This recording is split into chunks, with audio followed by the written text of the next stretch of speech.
It was supposed to be the happiest night of my life. Our wedding night. Sarah looked like an angel, her laughter echoing in the reception hall, a sound I thought I'd get to hear for the next 50 years. We danced, we drank champagne, we were surrounded by everyone we loved. The last I saw her, she was heading to the restroom, her white dress trailing behind her like a cloud.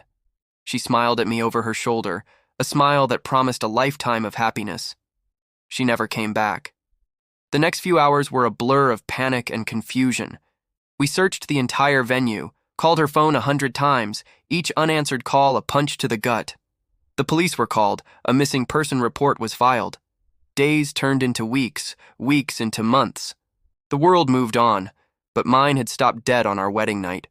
Her face was on the news, on posters. Bride vanishes without a trace. It felt like a nightmare I couldn't wake up from. The police questioned me for hours. They looked at me like I was the prime suspect. "Where were you, Mr. Collins? Did you two argue?" Every question felt like an accusation, twisting the knife of my grief. My friends and family tried to support me, but I could see the suspicion in some of their eyes, the whispers behind my back. I became a ghost in my own life, haunted by the memory of her smile and the deafening silence she left behind. I lost my job, sold our house, the one we were supposed to build our future in, and moved into a small, soulless apartment. The only thing I kept was my car, the one we drove away from the church in, tin cans rattling behind us. A year passed, an entire year. 365 days of emptiness. The official investigation went cold. To the world, Sarah was just another unsolved mystery, a tragic headline that had faded. But to me, she was everything. I was on the brink of giving up, of accepting that I would never know what happened. I'd just finished a long, pointless drive, trying to clear my head, and I slumped into the driver's seat of my car, the same car that held our last happy memory. The grief was a physical weight, pressing down on me. I leaned my head against the steering wheel, my eyes closed, just trying to breathe. That's when I saw it. Something glinting on the passenger side floor mat. A small metallic sparkle in the dim garage light. My heart hammered against my ribs. I reached down, my hand trembling. It was a ring. Not just any ring. It was Sarah's wedding ring. The simple, elegant platinum band we'd picked out together. I'd searched this car 1,000 times. The police had torn it apart, looking for any clue. It was never here. Yet here it was, lying innocently on the floor mat, as if it had just been dropped. My first thought was, I'm losing my mind. This has to be a hallucination, a cruel trick my grieving brain was playing on me. I picked it up. It was cold, solid, real.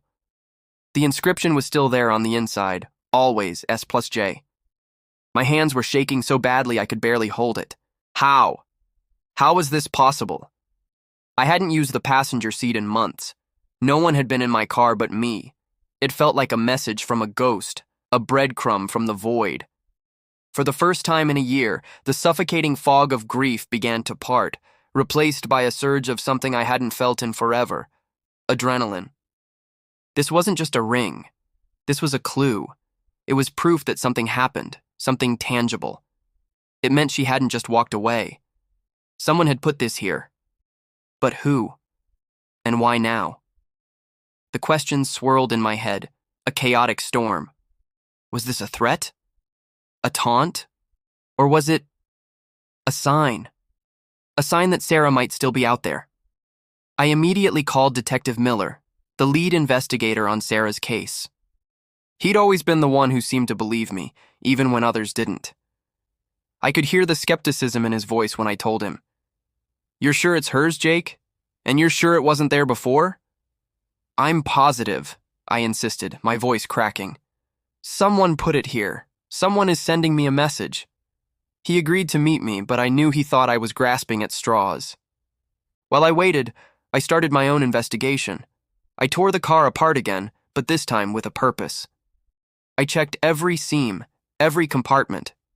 Under the passenger seat, tucked deep inside a rip in the upholstery that I'd never noticed before, my fingers brushed against a small, folded piece of paper.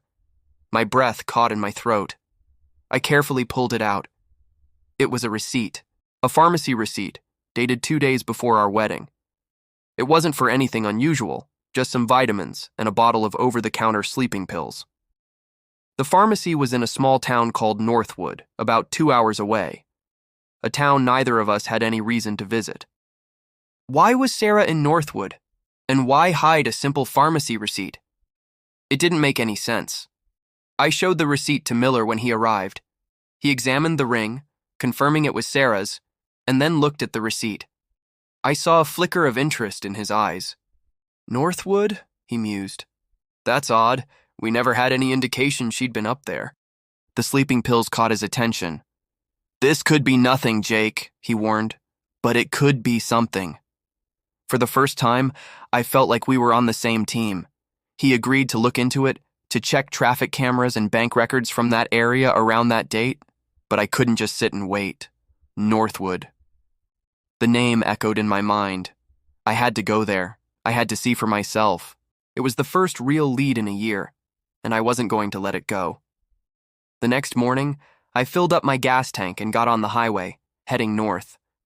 The ring was in my pocket, its weight a constant reminder of my purpose. I was no longer just a grieving husband. I was a man on a mission.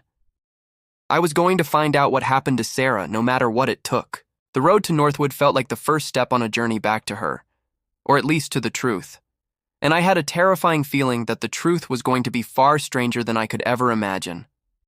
Thank you for watching.